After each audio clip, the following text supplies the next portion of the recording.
created free, created me. I was brought into this world to live authentically, living my life, and it's full of freedom. Nothing in this world that I can't overcome, 'cause I'm created free, created me. I stepped out into this world with my audacity. I'm living bold and I'm full of life, 'cause I am perfectly created free. I'm loving myself, loving myself, loving myself, loving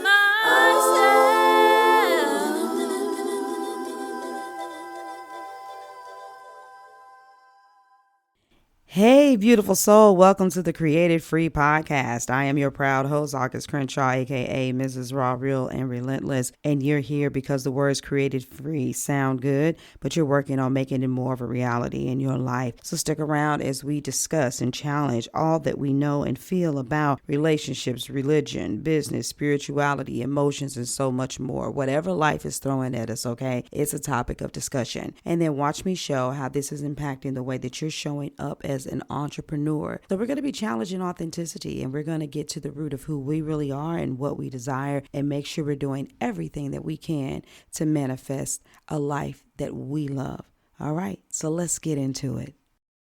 Oh my goodness. We are about to have a conversation about my favorite uncle. I don't know if you guys know this, but I am considered to be a loner as far as my family is concerned. I don't really have a lot of family connection, but I do have this one uncle who fucks with me every year, Uncle Sam. Yeah, we got to talk about this. You know, a lot of people, they get out here and they show you these highlight reels, and you see their businesses expanding and they're traveling and having fun with their family and buying new things and getting new houses and surprising their spouses with cars and jewelry. And you know what people don't talk about?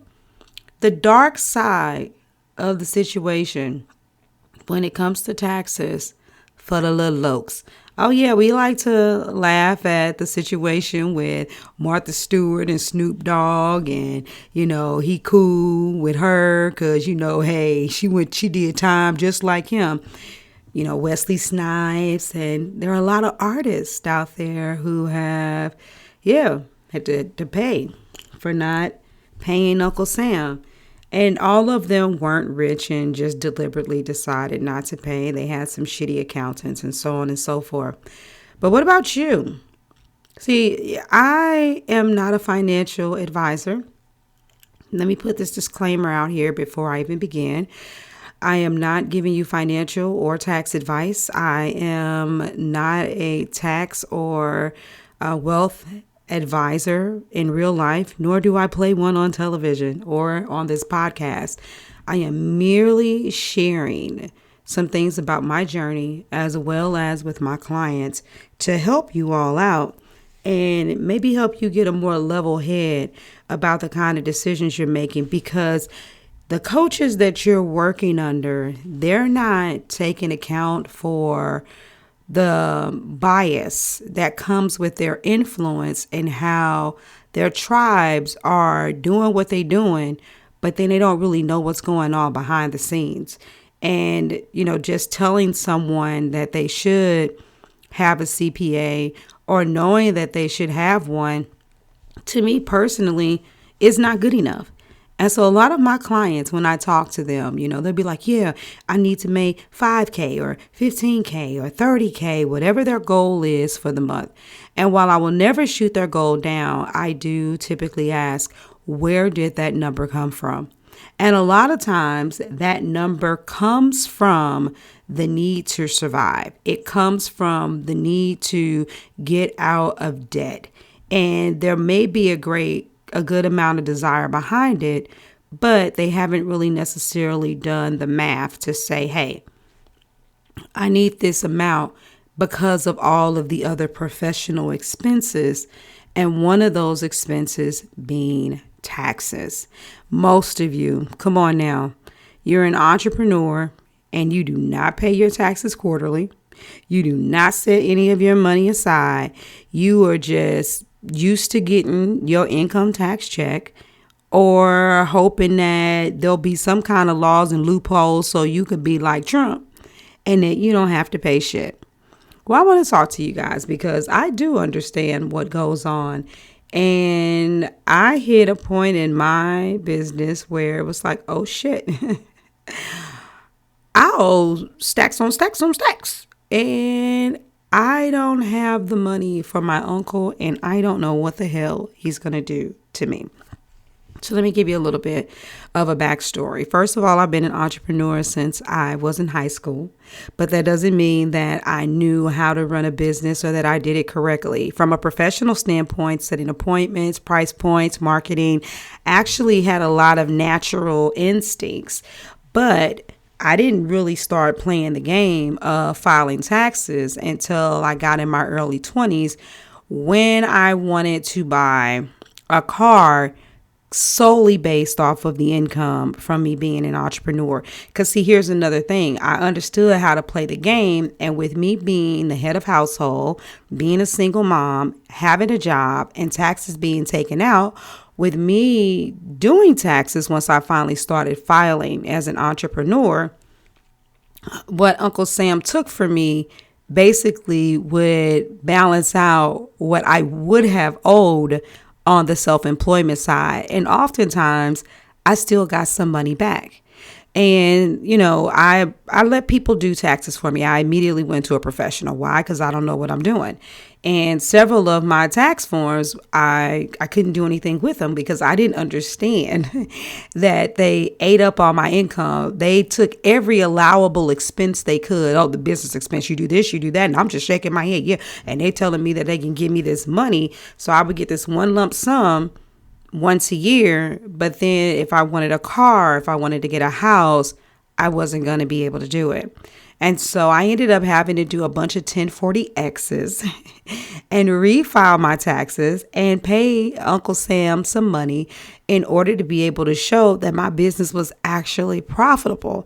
And there were a couple of times when my taxes were not done correctly. I had to pay additional fees, set up payment plans when I was younger. So I decided to do a little bit of studying.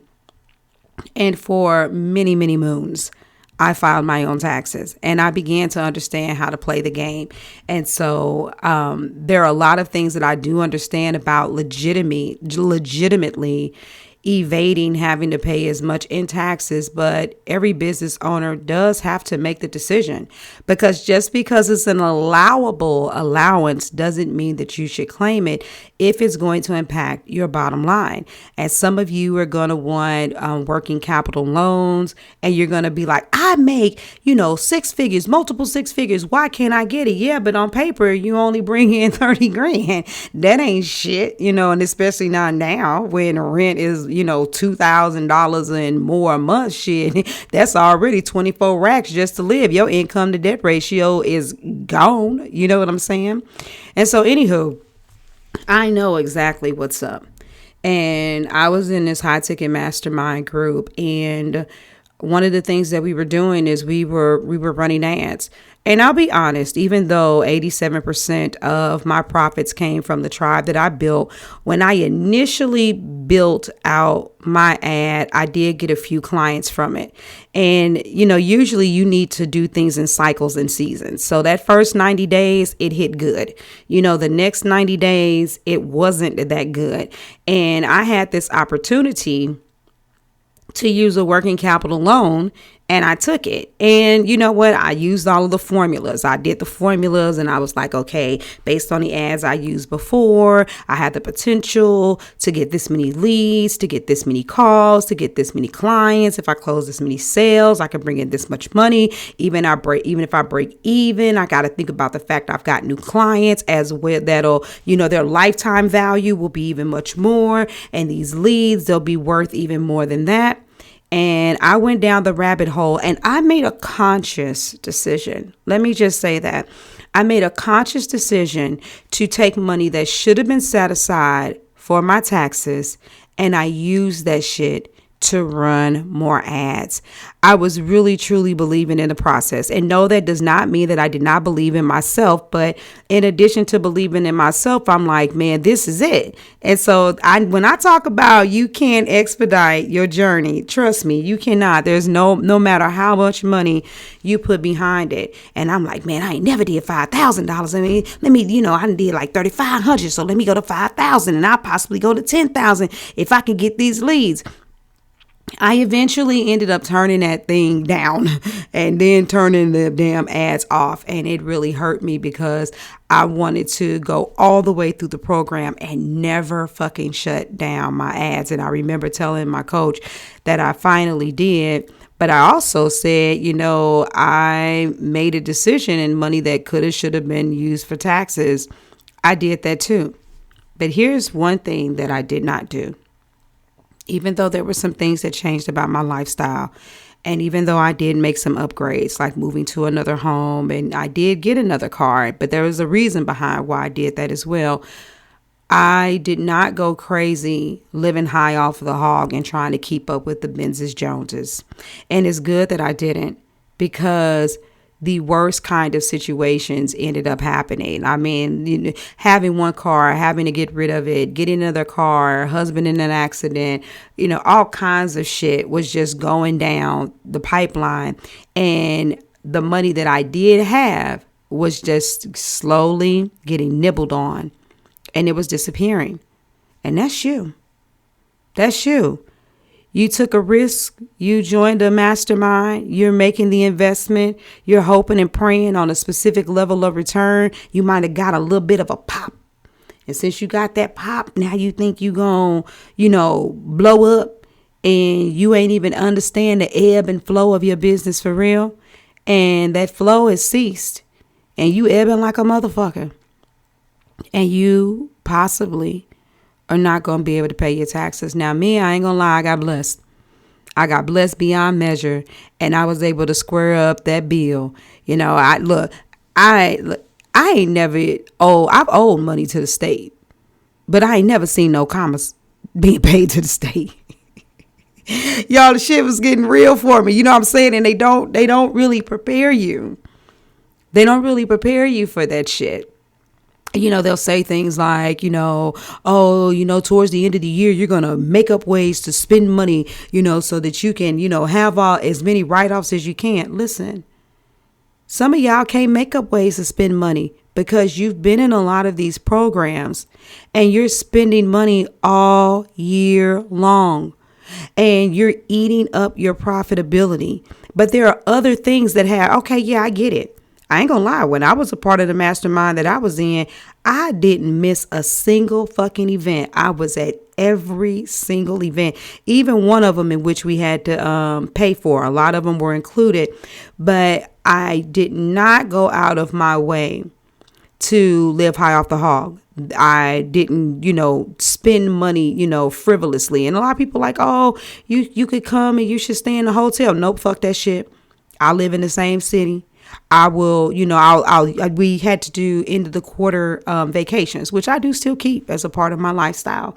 And I'm like, shit, wait a minute, a week or two before we do the end of the quarter vacations, we also going to be meeting for a mastermind, and I'm finna spend money to be in a hotel then, and then I'm going on a vacation and I'm taking my family. No. See, a lot of you're not taking the time to truly analyze what it's going to look like for you as a business owner, because when you start in the beginning, you got these little fees, these little subscriptions for your CRMs and shit like that.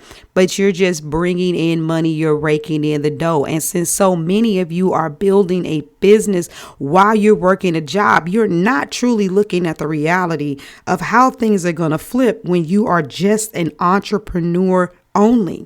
And your spending habits, your spending leaks, it's not just your lack of financial acuity, it is your lack of financial responsibility. I ain't saying I want us to go around broke always talking about making $1 out of 15 cents, but some of y'all need to stay humble. Just because you may be advised to begin to operate and walk as someone who's wealthy, you need to understand when that fine line has been crossed between you expanding yourself and your manifestation muscle versus you acting a damn fucking fool and spending too much money. And frugality is not, it doesn't mean that you have a poor money mindset. But using wisdom and knowing how and when to go about spending the money is important. So like I said, for me, I knew what I did.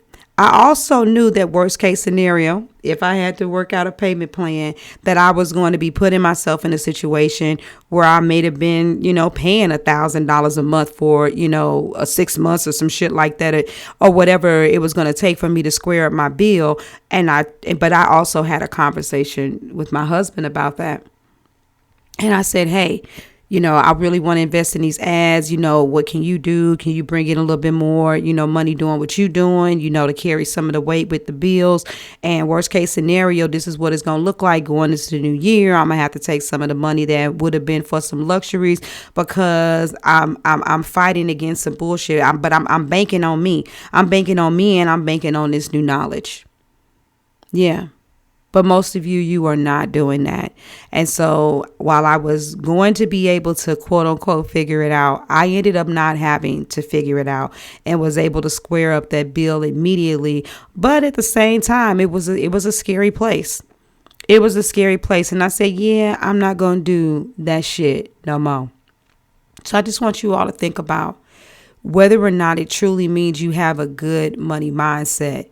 If you're willing to run a business where you eat up and destroy all of your profits just to evade having to pay taxes.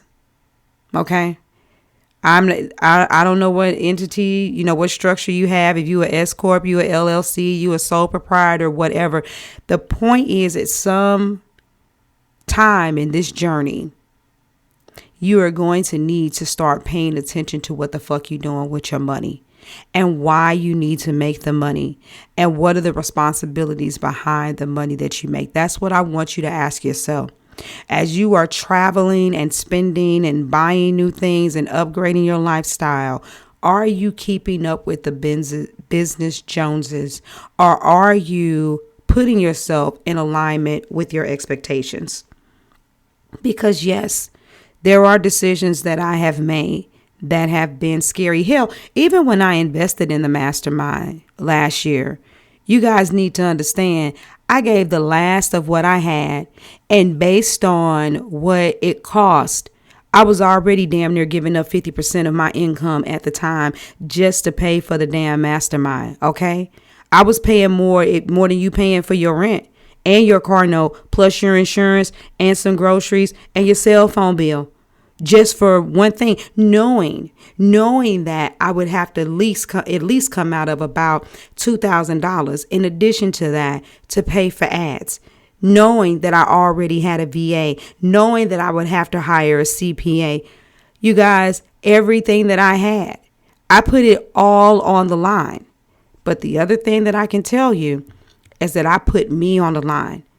When that coach said post 3 to 5 times a day, I was sitting there thinking to myself, that ain't shit.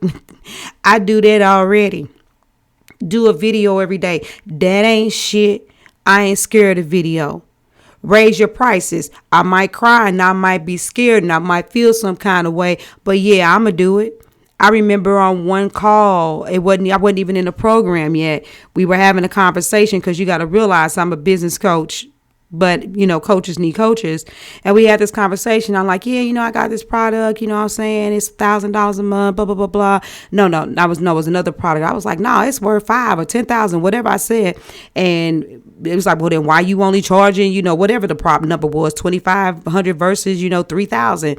And I was like, fuck it, I'm going to raise it. Before he even asked me the question, I'm already doing the math. I'm like, well, shit, if I'm going to charge that for my group, I had to raise my prices for my 1-to-1. And I said it out loud. I was like, shit, I'm going to have to double my prices for 1-to-1.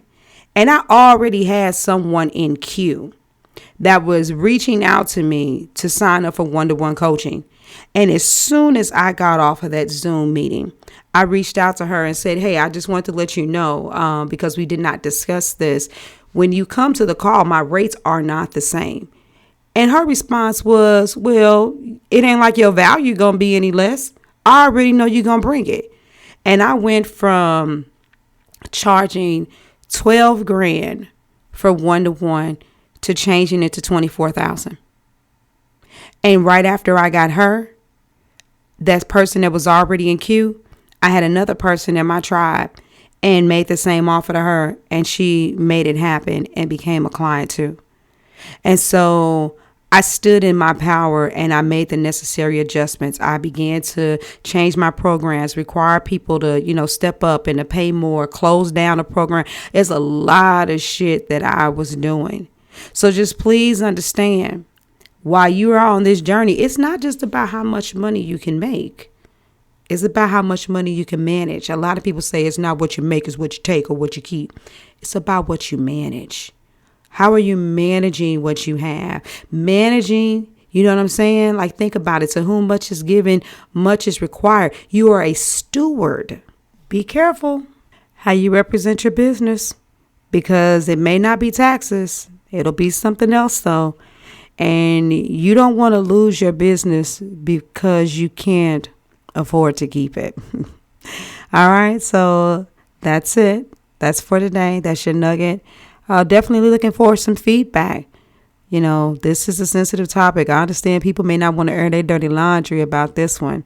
But what I can always say, if you noticed, I said that I was showing up and that I bossed up and I became the woman I had to be when I made the kind of financial decisions that I made. If you aren't doing that, don't forget to get your free gift, because mastering who you are, mastering marketing, and mastering sales, that's your money flow, right? So I'm gonna let y'all go. I'm gonna get out of here. Thank you again for joining me for another podcast, and I'll holler at you later. Deuces. Yes, thank you for tuning in to the Created Free podcast, but it ain't over yet, baby. Don't forget to head over to augustcrenshaw.com/gift and get your free case study. I'm hoping that you are realizing more and more how everything is connected, and this is impacting how your marketing muscle looks in your business, especially as it pertains to copy, video, and then also your sales muscle. Don't forget to subscribe and give us a 5-star review. Share this episode with someone you know that needs it, and just stay tuned, and we'll be back to discuss another topic next week or whenever the hell I feel like it. All right, you all have a beautiful day. Deuces.